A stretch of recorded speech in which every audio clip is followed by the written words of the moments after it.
তিলোত্তমা বোনের ন্যায় বিচারের দাবিতে আইএসএফ লড়বে। তিলোত্তমা ন্যায় বিচারের দাবিতে আইএসএফ লড়বে।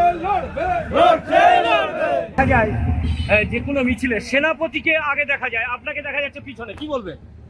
ব্যাপারটা হচ্ছে আমাদের কে কোথায় থাকে না থাকে তার কি আইডিওলজি চলে বলতে পারবো না। আমার কারণ হচ্ছে গুছিয়ে যাতে নিয়ে যাওয়া যায় একটা মিছিলকে, সুন্দরভাবে যাতে এগিয়ে নিয়ে যাওয়া যায়, পেছন দিক থেকে সেটাকে মনিটরিং করে সেই জন্য আমি পিছন দিকে থাকি। আমাদের জেলা নেতৃত্বরা আছে, ব্লকের নেতৃত্বরা আছেন, তারা সামনের দিক থেকে তারা নেতৃত্ব দিয়ে নিয়ে যাচ্ছে, পিছন দিক থেকে গুছিয়ে যাতে সবটাকে করা যায় তার জন্য কিছু নেই। এখানে কি বিশৃঙ্খলা হওয়ার ভয় ছিল? না, বিশৃঙ্খলা সামনে ভাবি না। সব মিছিলেই আমরা আমাদের মতো করে এগিয়ে যাই।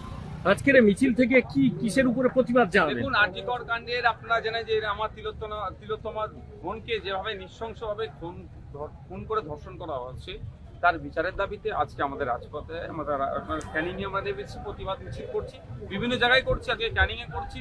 আপনাদের এই বাসন্তীর আপনার এই দক্ষিণ চব্বিশ পরগনার ছেলে আবু সিদ্দিক হালদারকে আপনার সাবির মল্লিককে হরিয়ানাতে পিটিয়ে খুন করেছে গোরক্ষক বাহিনীরা, তারা সর্বোচ্চ শাস্তি যাতে পায় তার জন্য আজকে রাস্তায় আমরা নেমেছি।